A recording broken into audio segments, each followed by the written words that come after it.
السلام علیکم ورحمۃ اللہ وبرکاتہ۔ میں ہوں عمر فاروق اور آپ دیکھ رکھے ہیں میرا یوٹیوب چینل عمر فاروق آفیشیل۔ یہ کلپ دیکھیں، اس کے بعد بات کرتے ہیں۔ رحمۃ اللہ وبرکاتہ۔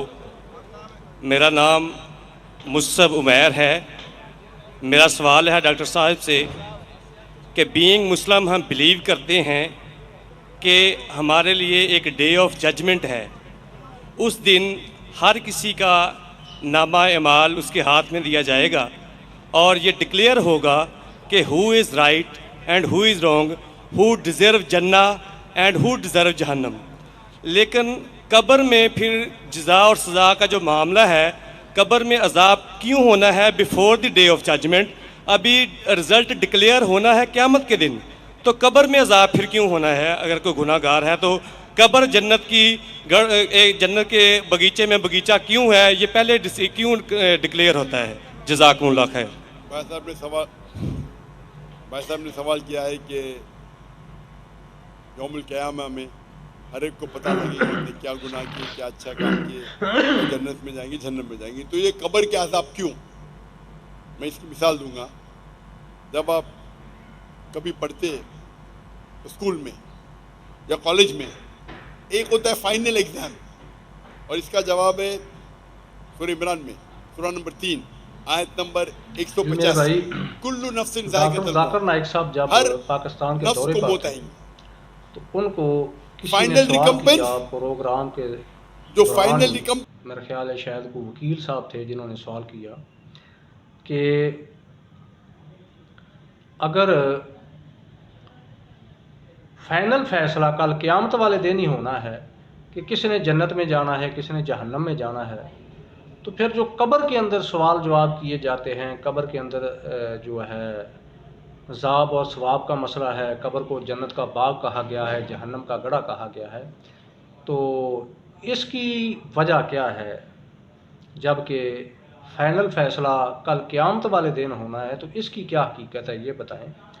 تو اس کے اوپر ڈاکٹر صاحب نے بڑا اچھا جواب دیا اس کو۔ تو اصل میں بات یہ ہے کہ جو قبر کے اندر انسان سے سوال ہونے ہیں، وہ ہر انسان سے سوال ہونے ہیں، چاہے وہ کوئی کافر ہے، مسلم ہے، غیر مسلم ہے۔ تو یہ 3 سوال ہیں بنیادی سوال، عقیدے کے سوال، جس سے پتہ چلتا ہے کہ یہ انسان مسلمان ہے یا غیر مسلم ہے، یہ عقیدے کے اعتبار سے موحد ہے یا بت پرست ہے، مشرک ہے، یہ عقیدے کے اعتبار سے ختم نبوت پر اس کا ایمان تھا یا نہیں، عقیدے کے اعتبار سے کتاب اللہ و سنت رسول کو ماننے والا تھا یا نہیں۔ کیونکہ 3 سوال ہیں، من ربوں کا، تیرا رب کون ہے؟ تو وہی آدمی جواب دے گا جس نے اللہ کو مانا ہوگا، اللہ کی عبادت کی ہوگی، اللہ کو اپنا مشکل کشا حاجت روا سمجھا ہوگا۔ دوسرا سوال، من نبیوں کا، تیرا نبی کون ہے؟ تو وہی آدمی جواب دے گا جس نے محمد رسول اللہ پڑھا ہوگا، رسول اللہ کی اطاعت اور اتباع کی ہوگی، آپ کی پیروی کی ہوگی۔ دوسرا آدمی تو اس کا جواب نہیں دے سکے گا۔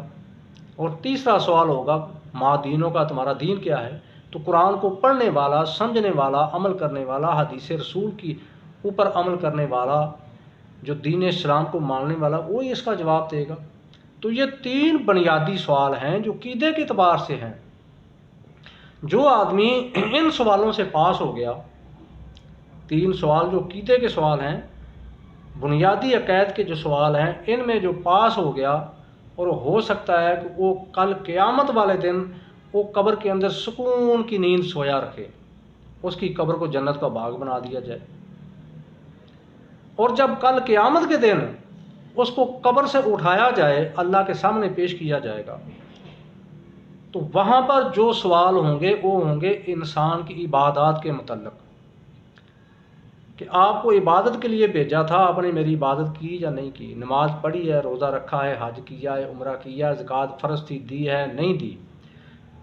اور کچھ سوال ہوں گے حقوق العباد کے متعلق، حقوق اللہ اور حقوق العباد۔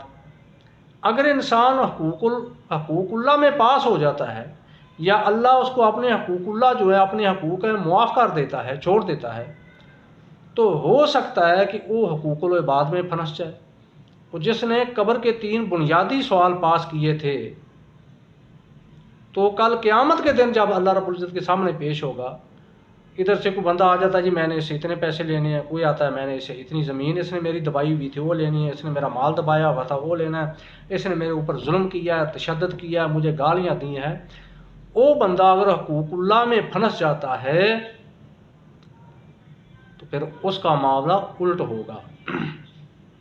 اسی طرح ہی اگر کسی انسان کو قبر کے اندر بنیادی سوال جو ہیں وہ نہیں آتے، اس کے اندر پھنس جاتا ہے، تو میرے بھائی اسی طرح ہی دوسرا معاملہ ہے کہ اگر ایک بندہ ہے، منافق ہے، مشرک ہے، کافر ہے، اس کو 3 سوالوں کے جواب نہیں آتے، تو اس کا مسئلہ تو قبر میں ہی خراب ہو گیا شروع میں ہی،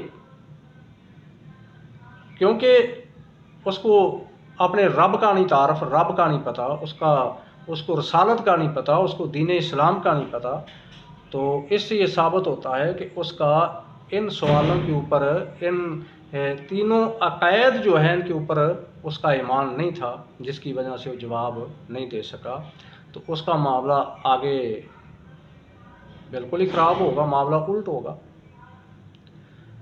تو میرے بھائی صرف قبر کے سوالوں تک ہمیں محدود نہیں رہنا چاہیے، جو آگے مین فیصلہ آگے ہونا ہے، یہی بات ڈاکٹر ذاکر نائک صاحب نے کہی ہے کہ فائنل فیصلہ آگے جا کے ہونا ہے۔